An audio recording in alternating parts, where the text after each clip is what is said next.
All right, we're in the last three questions of the study guide. Question 62, you were asked to find the apothem and the area of the regular polygon. So we know that the apothem is going to be the distance from the center to the side of a polygon, and we said it makes a right angle. And we said the radius of a polygon goes from the center to its vertex. So this pentagon will have 5 radii. And when we connect the radii, we get these 1, 2, 3, 4, 5 congruent triangles. So what we're going to do is find the interior angles and then use that with a little trig to find the apothem and then the area. So first of all, since it's a pentagon, I can do 180 times 5 minus 2 to get the sum, and then divide that by 5 since it's regular. So this will tell me the measure of each angle. So 180 times 3 is 540, and we said we're going to divide that between the 5 angles. So each angle is 108 degrees. I think this is a lot like one of the examples we did in our notes. All right, so if that's 108 degrees, that means each small angle is half of that 54.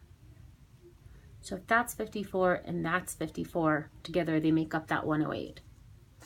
So now if we just pull off this little right triangle formed by the apothem, the side, and the radius, or half the side I should say, we have a 90-degree angle there, so a right triangle, that's 54 degrees. And now we have to be careful because this length isn't 3, this length is half of 3, so it's 1.5 meters. So we're just looking at this half triangle formed here. So we can use trig to figure out this length of the apothem. I'm going to write a little a for apothem.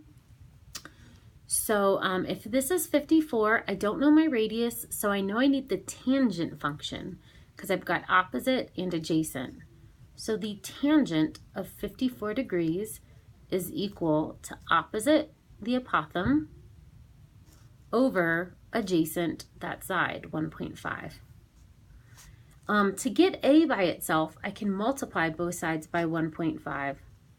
So I end up getting that a is equal to 1.5 times the tangent of 54 degrees. So we want to make sure we're in degree mode. You can tell up here too if it says degrees at the top of your graphing, otherwise go into mode and check it. And we said 1.5 times tangent 54.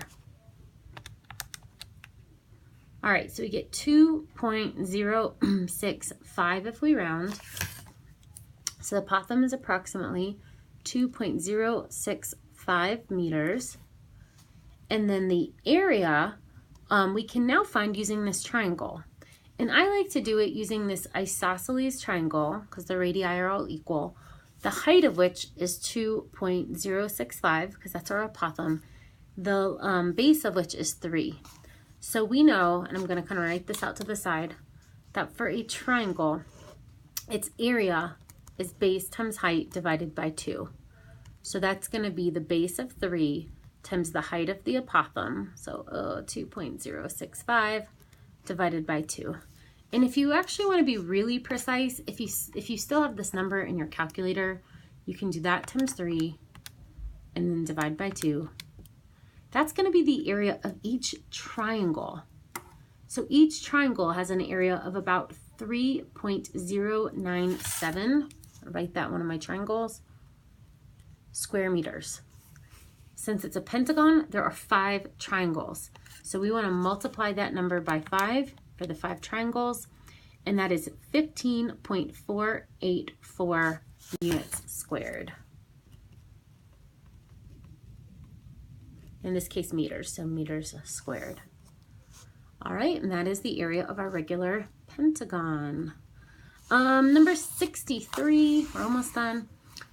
Number 63, you're given 2 similar triangles. You are told the area of the smaller triangle is 36 square feet. If the similarity ratio from the small to large is 2 to 3, I'm going to write sim ratio out to the side. What is the area of the large triangle? So we need to recall, and we did a problem, like 61 is kind of similar up here. The similarity ratio is comparing linear measures. So if your similarity ratio is 2 to 3, and we can also write that as the fraction 2/3. To get the ratio of areas, because we said these are linear, to get the ratio of areas, we need to square those numbers. So 2 squared over 3 squared is 4/9. And even though the question doesn't ask us about volume, just as an FYI, I would need to cube those. So if I asked you a question about volume, I would need the ratio of 8 to 27. And again, this has to do with the dimensions. Linear is 1-dimensional, area is 2-dimensional, volume is 3-dimensional. So what we're going to do is use this ratio, 4 to 9. And if you want, we can use a proportion to solve this. So the ratio of the area of the small triangle to the large is 4 to 9. We know the area of the small triangle is 36. We don't know the area of the large triangle. So we could cross multiply, or I could even think of it this way, that I know 4 times 9 gives me 36. So 9 times 9 gives me 81. So the area of the large triangle is 81 feet squared. All right. Last but not least, number 64. Given the volume of two similar triangular prisms, find the similarity ratio from the large prism to the small prism. This is probably the toughest similarity ratio problem we're going to see because we're given the volumes. We're not given the similarity ratio itself. So what we want to start with is find the ratio of the volumes. And it says the ratio from large to small. So from large to small, I'm going to compare 4,608 to 243. And then what might really help me is to see if I can simplify this ratio in my calculator. This might be the first thing I try to do. This isn't the only way to solve this problem. But 4,608 divided by 243, if I do math inner, I get 512 over 27. So this ratio is equal to the ratio of 512 over 27. And so what we really want to know is what's that, like, how can I express this as something cubed? And so what we really want to do here is we could now take the cube root of these numbers. And we can do that by either doing the cube root function in the calculator or doing 512 to the 1/3 power. Hopefully you kind of remember this from algebra. You could also guess and check with cubing numbers.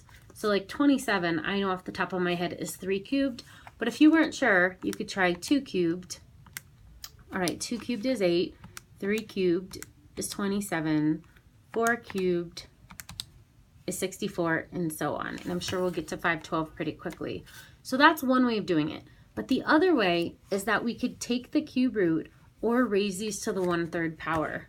So I could either do 27 raised to the power of 1/3 in parentheses. That'll give me 3. That's the cube root of 27. I know there's a cube root button on your calculator. You go to math and then you go down to number 4 where it's the cube root of. And you could also do that, the cube root of 27. So let's also take the cube root of 512. We get 8. So what we're looking at in this ratio is this is 8 cubed over, what do we say, 3. Sorry, 3 cubed. So this helps us actually get at the similarity ratio because the similarity ratio is linear. So the similarity ratio, the answer to this question is going to be the ratio of 8 to 3. Not 8 cubed to 3 cubed, that's the ratio of volumes. If I asked you for the ratio of areas, Now you would tell me 8 squared over 3 squared, or 64 over 9. And then if I asked you about volumes, you would tell me what we just had, 512 over 27, which is 8 cubed over 3 cubed. So it's kind of tough working backwards to get that linear measure. Hopefully what we remember from Algebra 1 will be helpful. All right, you made it.